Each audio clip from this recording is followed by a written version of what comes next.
going on? What's up, man? Nothing much. What's up?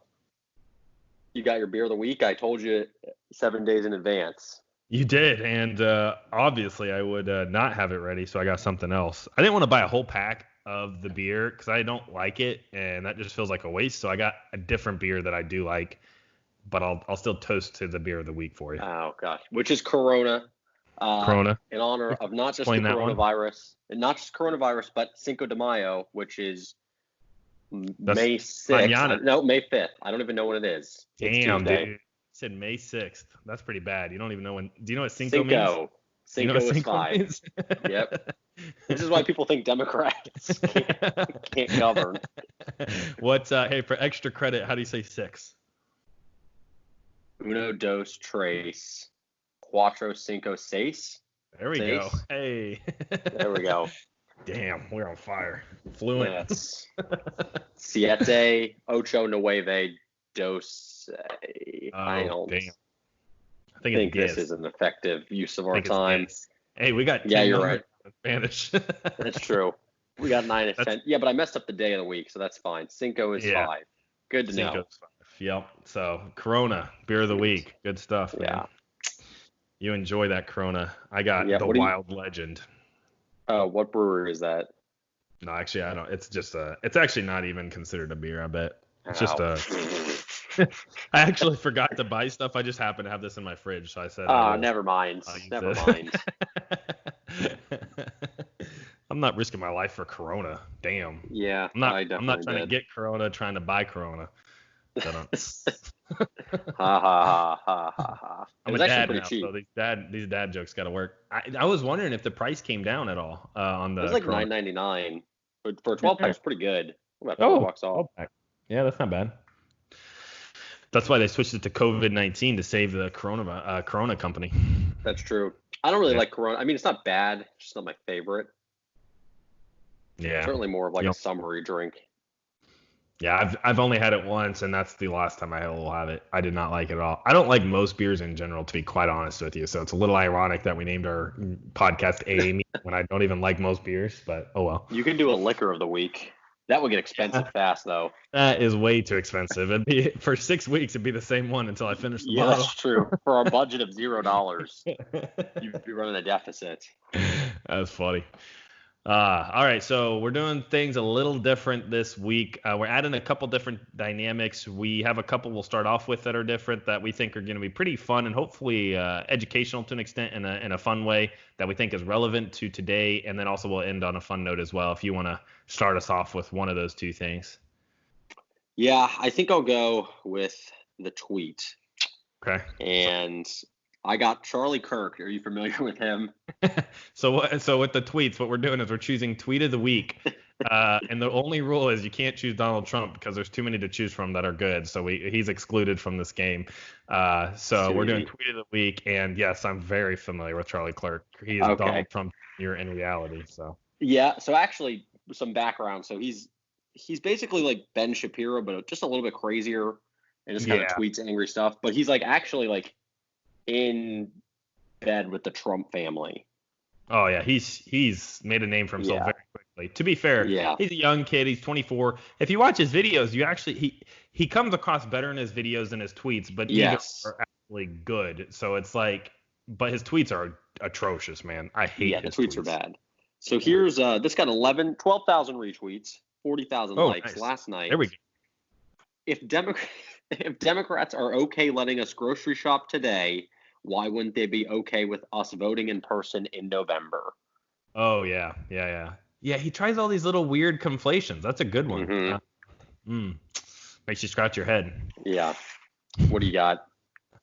So I don't actually have it. I was trying to find it on my phone when I say that. I couldn't find it. But it basically, I'm going to paraphrase a little bit. And I can't even remember the person's name because it's someone I follow who retweeted it from someone I don't. So I don't remember her. Oh, yeah. But it basically said there's nothing more American than deciding you're bored with a pandemic, so you're just going to open up everything irregardless of the consequences. And I was like, yeah, that sounds that's right. perfect. That's excellent. So between that and Charlie, we're in good hands, man. We got this. These are prominent individuals. I mean, this is Dude, Charlie's actually really well known in the up and coming conservative movement because he's hitting the younger generation pretty hard. And I don't know, man. I'm convinced 80% of the shtick of the conservative talk people, I don't care if you go Fox News with Mark Levin, Tucker Carlson, or Ben Shapiro, Charlie Kirk, whoever you want to go to, it's just say whatever you say with a lot of confidence. That's like 80% of their shtick, and it freaking works, man. People are like, oh, shit, yeah, he has something to say. It's weird. Oh, yeah. And, I mean, Kirk has 2 million Twitter followers. Dude. He just released a book. His own foundation. Did you see his book? The book cover of his book? The MAGA Doctrine. I'm looking the MAGA it up. Doctrine. It's Donald Trump. We should make this the cover of the episode. It's Donald Trump hugging the American flag. It's such an awkward photo, and it's the actual cover of his book. And I'm just like, y'all flip your minds if someone kneels when the flag's up, and then Donald Trump's sitting over there like sexually assaulting the American flag, and it's the cover of your book. It's like, golly, man, I swear. It just came out a month ago, 2 months ago. Here's him with Trump. So he like basically followed either Eric or Don Jr. around the 26 campaign. It was like basically their assistant. Don Jr. I think it was Don Jr. I'm pretty, because he did a lot of interviews with him and stuff from what I remember. Yeah.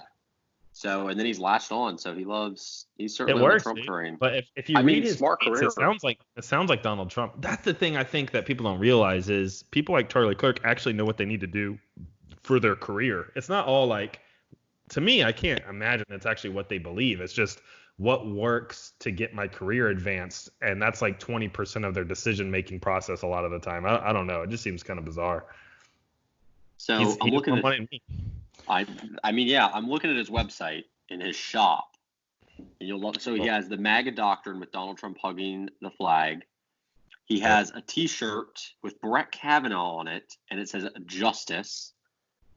And then the third item is a T-shirt that says, "There are only two genders." That's a place to stake your flag. That's a T-shirt. I mean, this is gonna hurt. He's only a month older than me. This is what hurts. Is that I'm by nature pretty cautious about saying things most of the time, just because I've been wrong too many times in my life about major issues and studied my way out of my wrong conclusions, that I'm always like hesitant to say something very dogmatic. And because of that tendency inside of me, I don't think I'll ever be able to reach any type of level that like a Charlie or a Ben Shapiro is, because you almost have to throw caution to the wind and say whatever's on your mind at that moment and not care if you're wrong or right. You have to go for the applause reaction or the shock value, and just, that's what you're going to make your name for. Because, man, I can't listen to more than 10 minutes of Charlie Kirk. He drives me up the wall. I can listen to Shapiro, to be honest. Shapiro's easier. To be fair, Shapiro's older, so he's probably tamed down. If you listen to some of Shapiro's earlier stuff, it was pretty. Yeah, but I don't know how those guys get famous. Are people like that? I mean, there's the Young Turks on the left, but. Yeah, and to be honest, I didn't like a lot of their stuff either. When I first started listening to it, I was like, "This is just cringy, man. It's weird." There aren't very many political commentators I enjoy. There's Kyle Klinsky at Secular Talk. I really like his stuff, and that's probably the extent of people I consistently listen to. I usually just read stuff online or follow people on Twitter that I find insightful. I follow Twitter. I really like just reading. I mean, just the analysis of politics and stuff like that. With not really biased per se, just kind of inside and stuff what's going on. 538 Nate Silver, but. Yeah. I don't know. I think the Charlie Kirks are maybe the majority.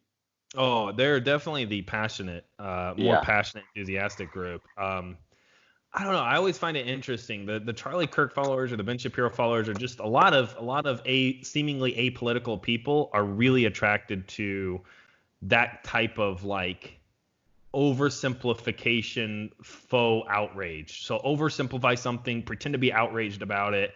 And it seems to work with a lot of kind of apolitical people who claim not to be in allegiance to either political party. They tend to gravitate towards that type of talking a lot. It seems like to me, it's very bizarre. Right. I don't like it. It's easy to be a vocal minority.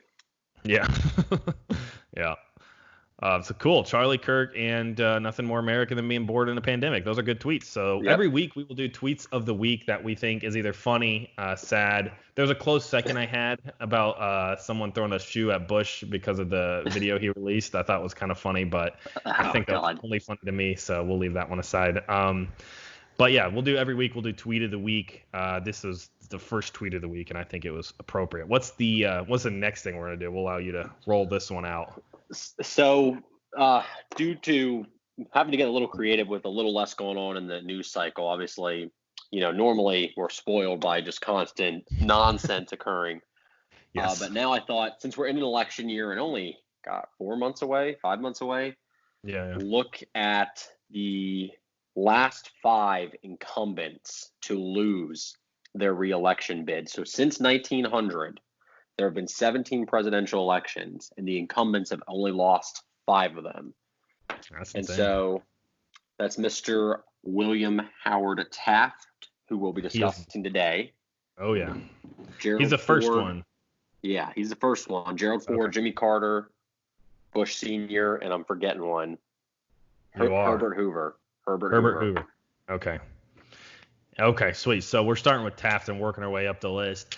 Yeah. That's interesting. If you hear in the last 120 years only 5 presidents have lost re-election, that lands very different than in the last 17 presidents, 5 of those 17 have lost re-election. Is that what you said? Right. It was 17 presidents? Yeah. The last 17 elections. To be honest with you, that's pretty high percentage. It's like 30. I mean, that's a third of the presidents are not getting re-elected in the last. That seems like something's wrong there. Are you sure it's not? So there's a couple assassinations in there. So terms got extended. And then FDR served like 15 years. Yeah, that's true. 12 to 15 years. Fair enough. So out of 17 presidential elections, 5 of them were incumbents that did not get reelected. So like Lyndon Johnson was president, and Kennedy never ran for reelection. That's true. So there's a couple. Okay. And then So the kind of goal behind doing this is to see what similarities there might be to today's time frame, if any at all, or just, correlate what happened then to stop someone from winning versus if it could happen now, and just go through each 5 of those and see which one might provide insights into seeing if Donald Trump might actually lose re-election. So we thought this would be pretty fun. So William Taft, I'll be honest, I didn't know much about him. How much did you know about him before we started looking into him? I knew he got stuck in a bathtub. That's all I knew as well. And damn, dude, I swear, I YouTubed this guy's name. I looked at articles. At least like 80% of what I would read was like, oh yeah, the president that got stuck in a tub. I was like, come on. Is this guy's only mark he left? Literally. I know. Yeah, literally. That's funny. Yeah. So William Taft was he's a Republican candidate who served after Teddy Roosevelt, who was a highly successful Republican candidate in his time. So Taft was actually Teddy Roosevelt's initially his handpicked successor. I think he was his number 2 pick after the number 1 pick said no or wasn't in health or something. I can't remember. I'd read about that. But Taft succeeded Teddy Roosevelt with the Republican Party. It was 1908. Is that right? Yeah. So he's 1908 and he lost in 1912. Yeah. So I'll be honest with you. I can't think of anyone that is a polar opposite of Donald Trump than William Taft, to be honest. The more I read about him, the more I was like, damn, like this guy didn't do well in the political world. He really didn't like to say things without considering all sides. He really didn't like to meet with the press and talk to the press. And obviously that kind of is like Trump, but Trump is much more, he plays the press really well. Yeah, he liked to fight with them, whereas Taft just avoided them because he didn't like them, because he didn't know how to go. And really Taft's main desire, from what I was reading, was to be on the Supreme Court. He was much more of a judge mentality than he was a presidential candidate. So I couldn't find a lot of overlap of William Taft and Donald Trump, to be honest with you. I don't know. What did you find? More so overlap with the Democratic Party from 2016. And really, in a lot of ways, so you have Roosevelt, right? And he was pretty popular. Yeah, and he didn't want to run again. I think after the election, he spent like a year or two just traveling the world. That's where you get like the picture of him with the elephant. And they were friends too. They weren't just, obviously they were political allies. Yeah, but they were friends. And I mean, the Democratic Party in that time hadn't won an election since at least the late 1800s. It had been a long time since they held Yeah. power. Yeah. Yeah. Yeah. And And it was yeah, with. I was gonna ask something. Oh shoot, I forgot. Yeah. So Teddy had served 2 terms, right? 8 years. yeah, I believe so. Okay. All right. Go ahead. Sorry, I didn't mean to interrupt your train of thought. No, I was just to say, yeah. So I'll confirm his 2 terms, but then Teddy comes back because Taft is kind of splitting the Republican Party heading into the election. And it's like, what's going on? And Taft won't compromise. And we'll talk more about the party split here in a second. But in short, the party splits. And then you have Taft, Roosevelt, and Woodrow Wilson. Yeah. And Wilson's the Democrat. Wilson was far from the first choice for the Democrats. I think they had 46 ballots at the convention. No way. Figure out who their nominee would be. So you want to talk about a contested event convention? It took them 46 tries.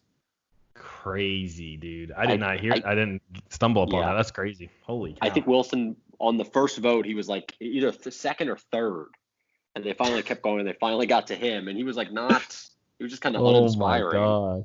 But he won by that's default. Crazy.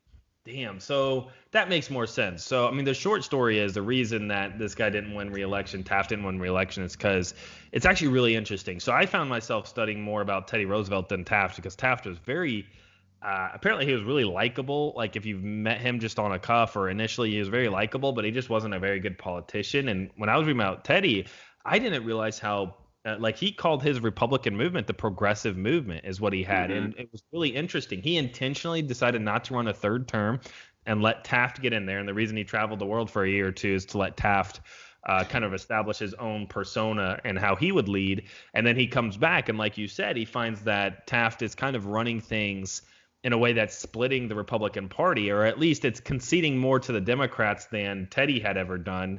And so it was very conflicting stories or directions rather.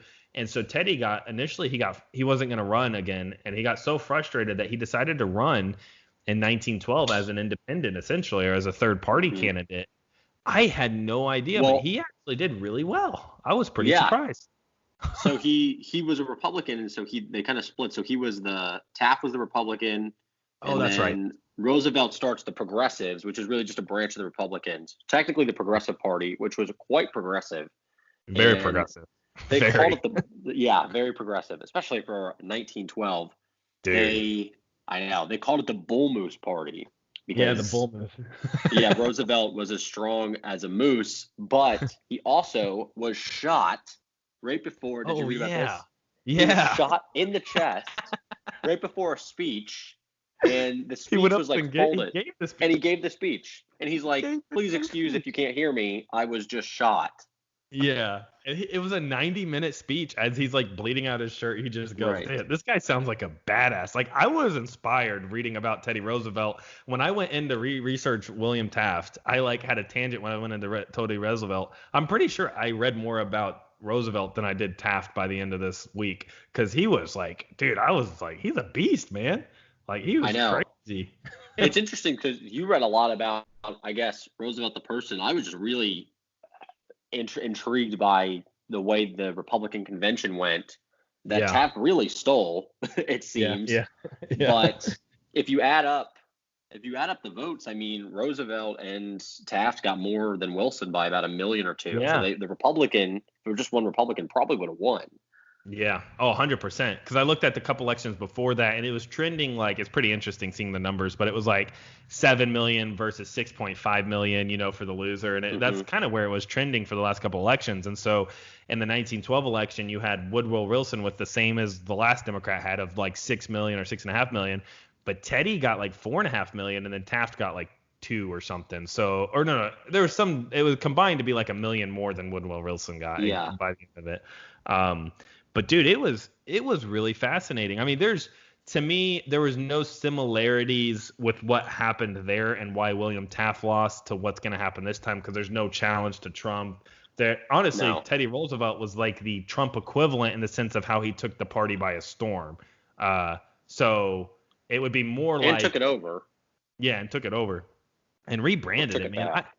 When did the Republican Party become more libertarian in its bent, or was it Ronald Reagan that shifted? Because man, when A I little was reading before about that. who was it primarily? It Because was right I before was lost. Kennedy.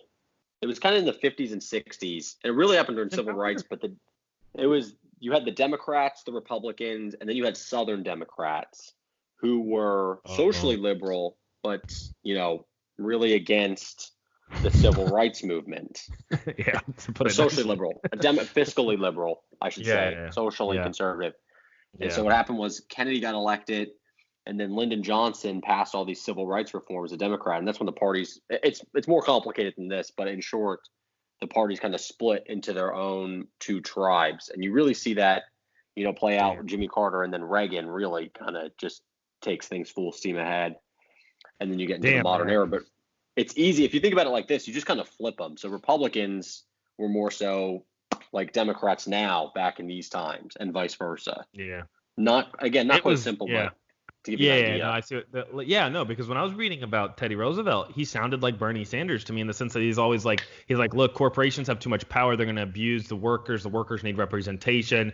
And he starts going into all these ways of trying to structure society to look out for the little man, essentially, and not just leave it wild, wild west or, fair game for the corporations and not so fair for the average individual. And man, he was going ham on a lot of things, and it was really interesting to hear him. And I'm like, when did this shift, man? Like, holy I know. cow. There's always Um, been, especially it was really corrupt then. The railroads, I mean, there were huge monopolies in business, yeah, probably that's true. similar to today, Yeah, but it was easy to rally against those things. But I mean, Taft was more conservative, obviously, and the Republicans controlled Congress too. It wasn't like it was just Taft up there alone. His party controlled Congress when he was the yeah, president. They wanted to, they wanted tariff reductions. They wanted a federal income tax, direct election of senators. So his policies still were probably more progressive than the Democratic ones, yeah, but for sure. not as far as Roosevelt. That's interesting, man. I would love to do a study once that, because so I'm always interested in the conflict between, like, if you read the founding fathers, they're really heavy on, like, the philosophical structure of government, or really everything is filtered through the worldview that they've worked hard to establish. And it seems Mm-hmm. like there's that vein of doing politics, or the more, I guess you'd say, Trumpian vein, which is just pragmatic, do what you're going to do and make sure you win at that whatever's pragmatic and gets you a goal or gets the job done philosophy. Those two ways of doing politics are very interesting to me, and it seems like I would love to study or look into kind of the strain of the Democratic versus Republican, I guess, philosophy or evolvement over time in terms of how they shifted from being maybe more pragmatic or more philosophical, or what their values were over time. Because man, it was weird reading in the early 1900s what the Republican Party cared about. I was confused. I was like, oh my Yeah, god, it's strange. It's strange, but the other thing that kind of stood out to me was so Taft and Roosevelt are feuding, yeah, and Roosevelt's like, okay, I'm going to run, and they have the Republican primaries like you would now, yep, and Roosevelt won. He won the primaries, and they get to the convention, and Taft controlled the structure of the party. So his portion, his faction controlled how things went damn, down, I didn't and realize that. uh, seems like a couple things went a little weird, So and it's the almost like with the convention, super delegates. That's why you're saying it's similar right? to 2016 with the. Yeah, Oh, okay, I see. more Damn, so not as sophisticated, but essentially he kind of rigged the convention so he would win the damn, votes, that's pretty despite cold. Roosevelt winning the primaries. So Roosevelt storms out of the convention. That's when he creates his own party because he knew it was rigged. And this is the thing that really Wow. struck me. The 2016 was you have this split, right, of a centrist wing of Yeah, the party versus the yep. progressive wing of the party. So Hillary That's interesting. and Bernie. And the other thing Yeah, is, Taft is kind of this heir apparent, just like Hillary was. Obviously, he'd been president, but yeah, everyone knew in 2016. Bernie gave her a run, but at least leading into it, everyone knew yeah, it was going yeah, to be Hillary. She yeah, was in exactly. Obama's cabinet. She went away for 4 years, and then it was like, okay, it's going to be Hillary, just as it was going to be Taft. And Yeah, when that exactly. and when that heir apparent got challenged, they took steps that probably weren't the most ethical to ensure that they held their power. And this Yeah, leads to the division of the party. Now, and what happened when the Democrats divided in 2016? The Republicans won. An insurgent won. Wilson's not really an insurgent, but you kind of see the parallels that, history repeats itself, I guess. There is a lot of overlap. I didn't think of it in that vein because I got more attached to the individuals and looking into that and some of the events surrounding it. But yeah, I didn't realize with that Teddy or that Roosevelt had actually won the convention. That's crazy. Yeah, he won more votes. But the delegates, yeah. Yeah, he won more votes. Damn. Some things never change. Cool. Well, that's first out of 5 presidents that did not win re-election. William Taft, to me, is in no way similar to Donald Trump. So I don't see a lot I can personally learn from it to indicate one way or another that Donald Trump will or will not win. Actually, I would say, if anything, it strengthened my view that Donald Trump is a very good politician that understands the dynamics of just never admit fault and push full steam ahead at all times type of mentality. It really, really is effective because William Taft didn't have that type of mentality. And it shows you, man, the more you hesitate, the more you try to be what you think is fair, the more you try to get everyone's view on a matter and all this other stuff, you're just not that successful as a politician, it seems like. It's very interesting. But you got to win. You got to win to do things. Yeah, it's interesting. Cool. Well, I think that was that. So as far as news this week, though, what you got? What was the main thing that stuck out to you?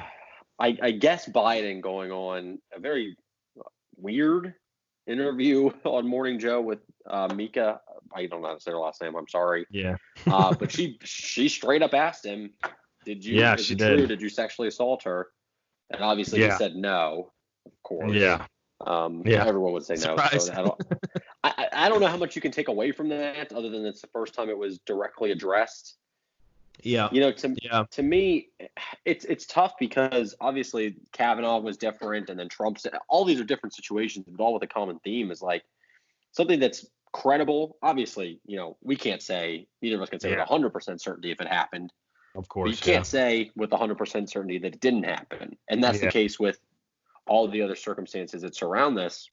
Yeah. And so it kind of makes you think. I mean, doesn't character matter in your nominee? And I guess to me, the Democratic Party is willing to brush this aside and defend him when they've been really adamant to call out. I mean, Kavanaugh is the example that comes to mind because of just how. Yeah, I use Kavanaugh more. I use Kavanaugh more because to me, I don't want to use Donald Trump because Donald Trump has a ton of very credible instances to me that I don't want to go down that trail. It's too much details. Whereas Kavanaugh, we know who he is. Yeah, I mean, it's not like that. To be honest with you, in my opinion, it's funny. I've had a couple people who love Donald Trump say to me like, he wasn't ever called a racist till he ran for president. Now he's a racist all of a sudden. Da da da. I don't believe any of these people that are just coming out. Da da da da. All this stuff. And I was like, honestly, even if there were people beforehand coming out and saying he was a racist, you wouldn't believe it. Oh yeah, I would. I would give it some thought. Da da da. I was like, okay, so what about all these sexual assault allegations? Nah. There's no way those are real. Da da da. I'm like, see, like. Yeah. You just, at the end of the day, you don't care, and you're gonna defend your guy like you defend your sports team at all costs because you don't have principles that you want to stick with. You just want to win. So I don't get into the Donald Trump conversation because it's way too messy. But Brett Kavanaugh to me is more recent, and to me, if you compare Miss Ford's accusations against him, it had less factors that are verifiable than Tara Reade's does. And so it's interesting to compare the response from most news outlets, including CNN, New York Times, Washington Post, and the Democratic Party against Kavanaugh versus the ones that have been against Biden. It's very interesting to see the difference in response, in my opinion. Oh, yeah. And I think, again, I'm not someone who thinks like the media is crooked, but certainly a more liberal leaning. I don't think that's really in question. Now, the flip side of this is, Fox News and the right-wing media is just having a field day with this. And I don't think it's going to go away. And they're like, well, blah, blah, blah, this, and with Kavanaugh, and this, and this with Trump. But now Biden has it. And it's like you're ignoring the bigger picture is like, we think, at least I think you and me think, like both are true. Like, yeah, exactly. Just because you got Biden doesn't exonerate one other person. And that's the fear, like, in both directions here.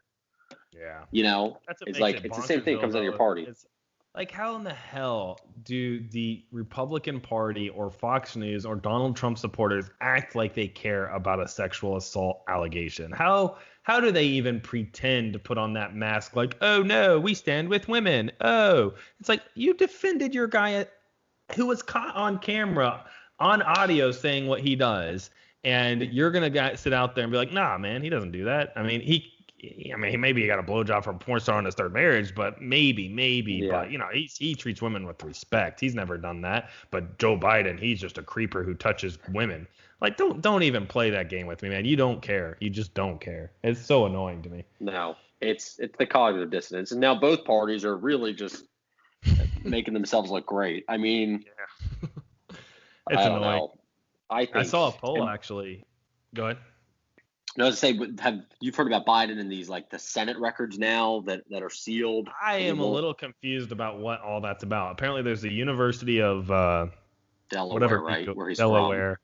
Yeah, I don't know why they would have anything. I'm super confused about that. And then the Senate records, he said release them, and then now whoever's the head of that department is saying no, they're not going to release them. And so I don't really know what's happening there. It seems like I'm just kind of confused. I don't know if you have a better understanding. I guess so. He donated all his Senate records, and he was in the Senate for, decades. So that's a lot of stuff.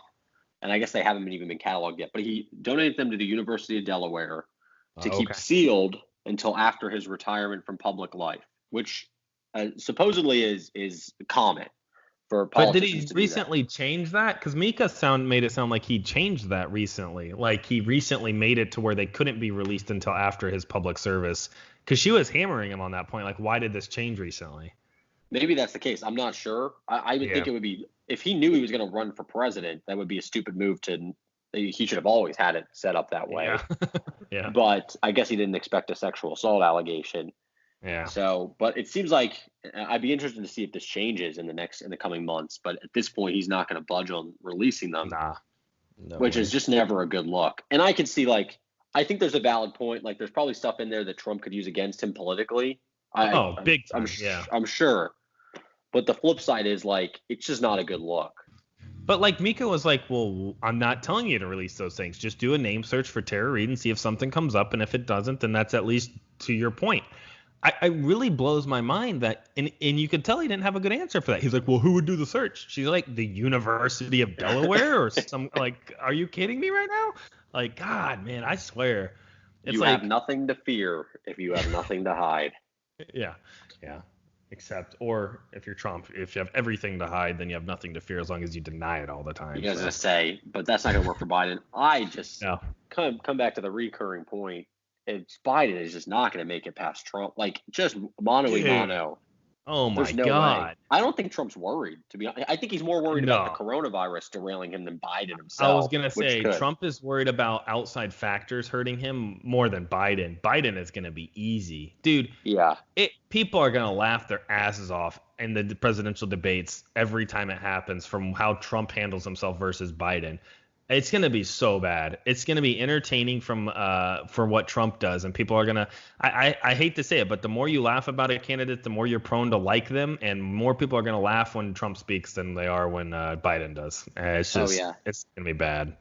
It is. And I don't think – again, I could see if the coronavirus – I don't know what's going to happen. It seems like there's light at the end of the tunnel. But if this continues to derail him, that could be the undoing. Is like, if that's you just have Trump again. If it's just a referendum on Trump, then that's an easy choice. I think that's like a 65-35 kind of deal. But you have to consider who the candidate is. Trump needs to get back to that, just pointing at him versus Biden. I think that helps him. Biden from the basement is not it. Dude, I'm amazed at how bad his campaign and candidacy is. I'm really shocked about it. Like, I saw a tweet the other day that I could not agree more with. It's like, if Donald Trump wasn't president, would Joe Biden be running right now? I guess. Does he have any beliefs he was fighting for other than just dethroning Donald Trump? And why not go out on top? You had a great Senate career. You were the vice president for 8 years. He might not have wanted to run. He might have been pushed to run, to be honest with you. I'm not too convinced because he does have some very strange, like, I don't know. Like, he's not enjoying the moment. No. I mean, it's a lot. The flip side is it's probably honestly easier now. But the flip side is, if he had run in 2016, that would have made logical sense. He was the vice president. I think Obama was fairly popular at that time. He probably still is. And then his son died, and that kind of threw things into it. But I guess him and Hillary would have run against each other, right? That would have been pretty interesting. That would have been funny. I think Hillary wins that debate. Bernie might have won versus the split vote. Yeah. Honestly. Go Bernie. Damn. The more I think about Bernie, by the way, this is a little bit of a tangent. The more I realize how bad of a campaign he ran on a lot of fronts when it comes to America, because America is very prideful in itself. Like, we have a lot of patriotism that flows through our blood because we're the greatest country to ever exist in the concept of mankind. We are God on earth. Right. And he spent most of his campaign knocking and shaming America for how bad it is. And that's not a winning message. I don't care who you are, but that does not bring people to your camp in the way it needs to. Like, the way I view it is, he likes America enough to want it to be better, so he's pointing out its flaws. That's the way I've always seen it.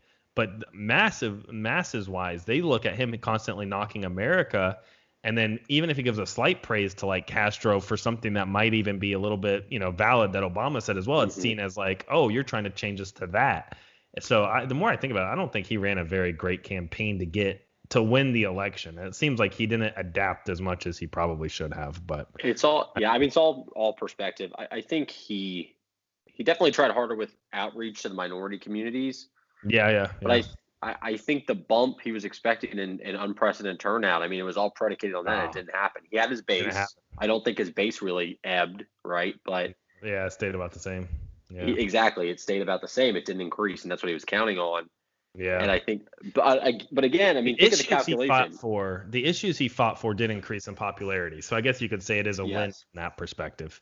I mean, yeah, I think it is. But if you think about the calculation, I think we probably even said this after the first three. So Iowa, New Hampshire, and Nevada, it looked like he was going to win, and which means the strategy was at one point working. And then I think this could have been foreseen, but they didn't account for it. Was the sudden, Democratic convergence on Joe Biden, with Amy and Pete dropping out on the same day, and Warren just refusing to pick a side, which kind of angers me, and not endorsing Bernie, who she obviously has way more in common with. She tried to take him down. Talk about playing politics, man. Damn. Yeah. I think, Bernie's strategy was winning, but I don't think maybe there was nothing they could have done, but I don't think they were prepared for the attack. No, not at all, dude. The combination of that, what you just laid out, and even Beto endorsing him in Texas, and all of this Kamala, stuff. What was that? Yeah, Kamala. Hey, you're a racist, but I endorse you. It's like, okay, that's weird. Yeah, I don't know. That was just popped in my mind though, but I forget what we were talking about before this with Joe Biden. Oh, real quick, I saw a poll of a lot of Democratic voters who watched his interview with Mika, or one of the interviews where he denied it, and 1 in 4 of those candidates, 1 in 4 of those people that were polled said that the DNC needs to find a different candidate. So I thought that was pretty interesting. They won't do that. I was gonna say I don't think anything. Something would have to something else dramatic would have to come out. Well, those records would have to be released if there's anything on there. That would be great. My prediction is that ain't happening. Those records are not coming out. I agree. They would have to be leaked. They will be burnt before they're. Yeah, they'd have to be leaked. Exactly. Yep.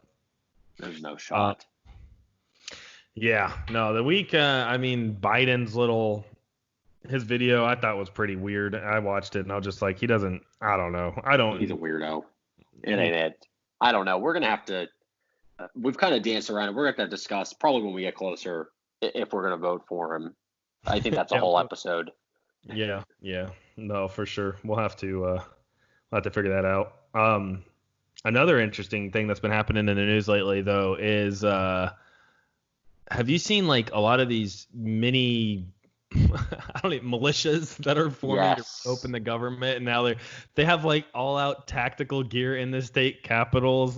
Damn, this is that libertarian Second Amendment person. This is their wet dream right now. They are so ecstatic about being able to storm the tyrannical government that's just trying to keep people home for a couple months so we don't die, God forbid, and take over. Yeah, I know. It's a weird alliance now of those people you just outlined. So the really out there libertarian guns.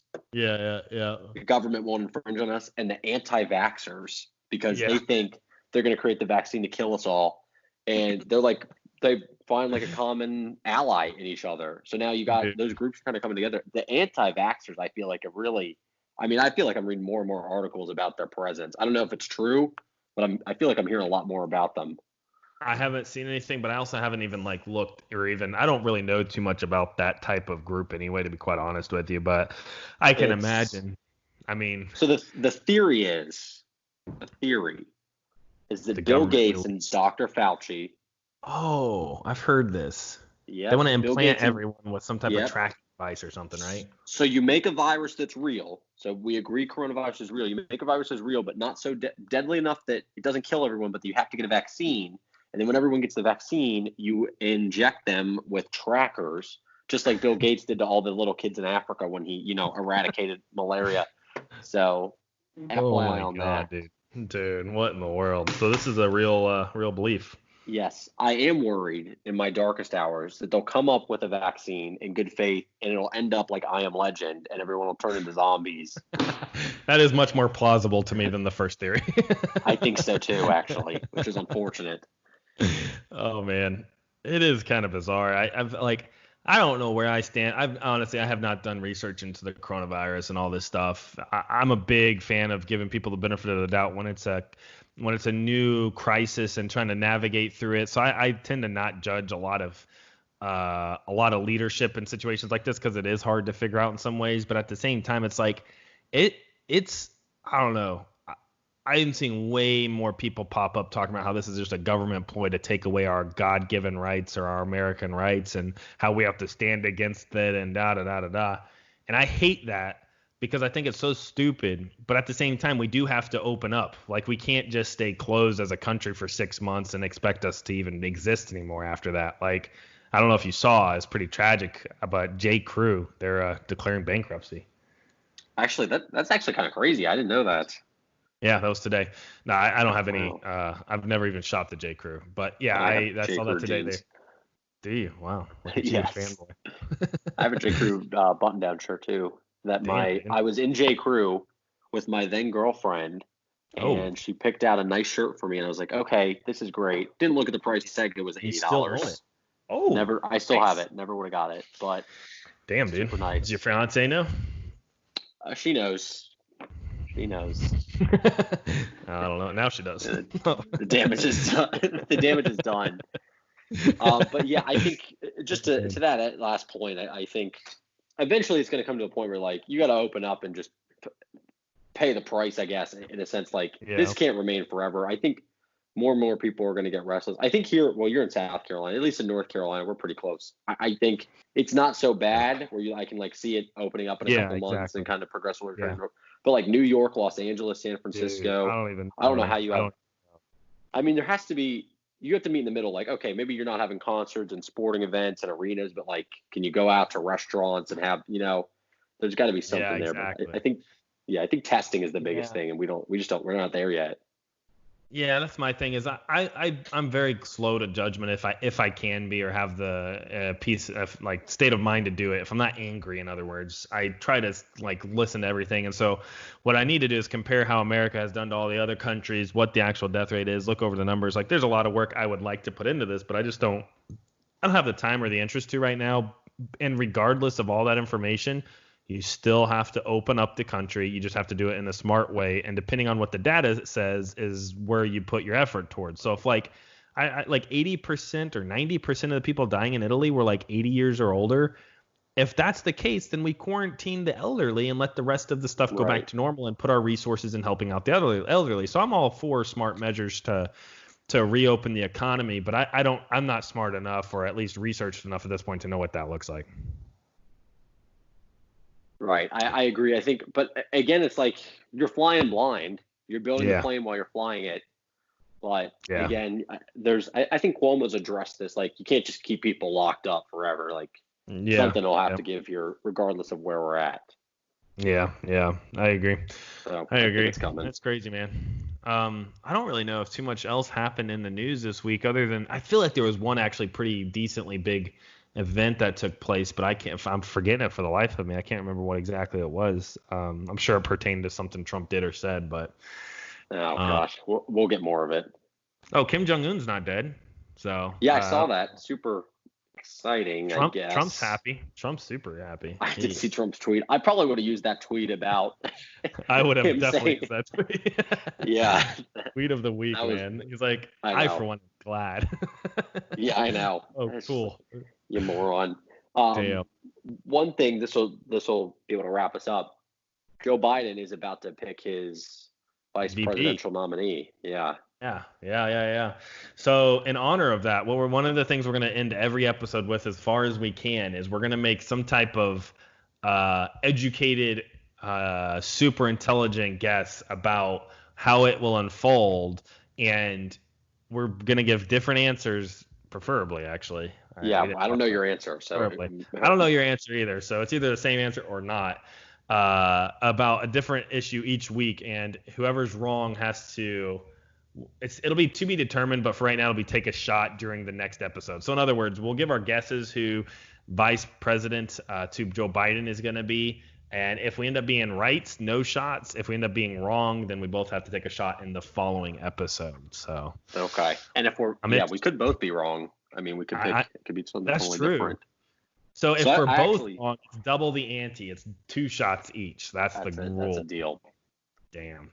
All right. So I am very interested to see who you're going to pick. So let me lay out some of the ideas and see if you agree with the ideas first before we get into who we think it's going to be. Do you think he's going to choose an African American? But first of all, we both agree it's going to be a female, right? Yeah, I mean, he said this several times. I don't think that's a mystery. Yeah. It'll definitely be a female, a woman. Do you think it will be an African American female? You can probably. I don't think so. I don't either. He's made comments about how the Supreme Court pick will be an African American female, which tends to say to me politically, in other words, I'm not choosing an African American VP. I will just choose a woman VP, and regardless of what skin color she is, it's most likely probably not American. So yeah. I think we're gonna have the same pick based on that information. Well, no, because there is 4 or 5 candidates that he's looking at that are not African American, right? Yes, but I think only one makes sense. But this is why we have our pick. Okay, all right. Let's see then. You go first. I'm gonna say Elizabeth Warren. Damn, that's what I'm saying too. I agree. I knew we were going to say the same thing. Well, this is why. So obviously it's a woman, so that narrows everything out. And you can explain your reasoning, but mine was this. Number 1, it's a woman. Number 2, we'll say something positive about Joe Biden. He will have no trouble getting African American support. Exactly. Yeah. So he has no need for an African American woman. He does not need a centrist candidate because he also has that lane. That leaves a progressive white woman. Yeah. And she never endorsed Bernie. Yeah. And that has to be why. It does. Obviously, I don't think Warren knows. She kind of lingered around a little longer than Amy and Pete. Yeah. And Bloomberg, but I wonder if she did that as a deal that they had made. Did you notice? This isn't very interesting. Do you remember when Andrew Yang dropped out and he endorsed Joe Biden in a very awkward way on CNN and just kind of was CNN live? He's on a panel. He's like, yeah, I've done the math and da da da da da. It was crazy because within like a week or two, Joe Biden tweets out or says for the first time, whenever he does, that he would choose a woman as his vice president. And Andrew Yang at the time was doing live commentary on all the debates. And he said, he tweeted, "Oh, Joe didn't tell me that.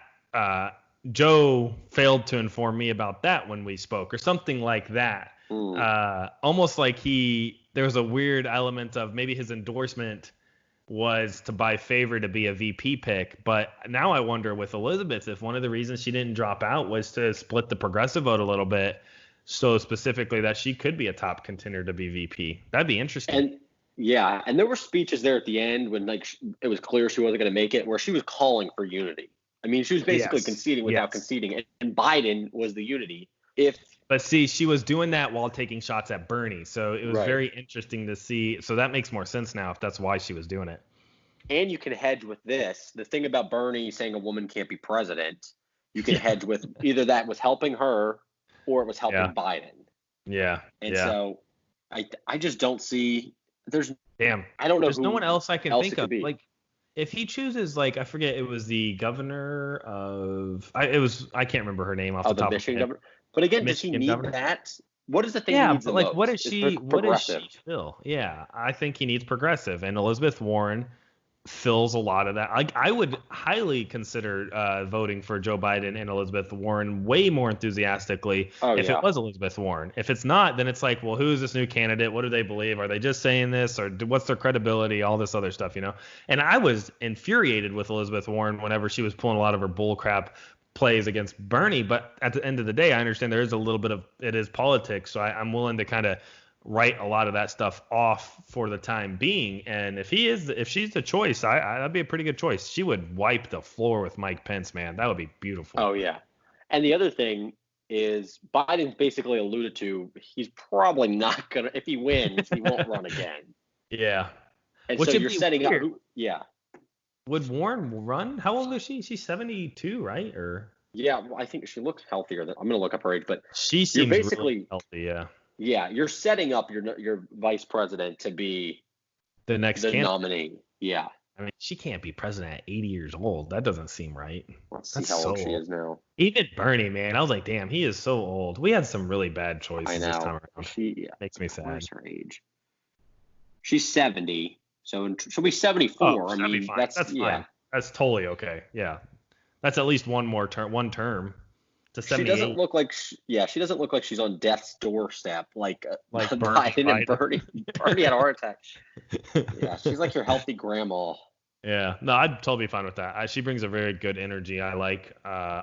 She would be, in my opinion, a very good first woman president that I would be happy to vote for. Not just oh, she's a woman, so I'm supposed to vote for her. Like that's how I felt like with Hillary. She's very smart. I mean, Warren, smart. Yeah. Honestly, that would make me. I could maybe hold my nose and vote for Biden if I know. Okay, you have number one, you have this influence in the White House. Number two, she's probably the next nominee if she wins. If they win. Yeah. No, I would. I'd be much more interested. It'd be pretty cool to see. But that is my choice. Yes, Elizabeth Warren. So what happens if we're both right? What do we get? I guess we should do a shot anyway. Do a shot at a celebration? Yeah. AA meeting, baby. Yeah, that's true. It should be alcohol related, so that's smart. Yeah, that's funny. Cool. Yeah, sweet. So we did have the same pick. All right, well, that was easy.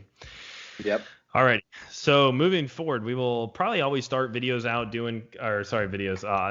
podcast out doing obviously beer of the week, but then going into tweet of the week, and then the next incumbent we'll do, or the next president who lost his reelection bid. Right.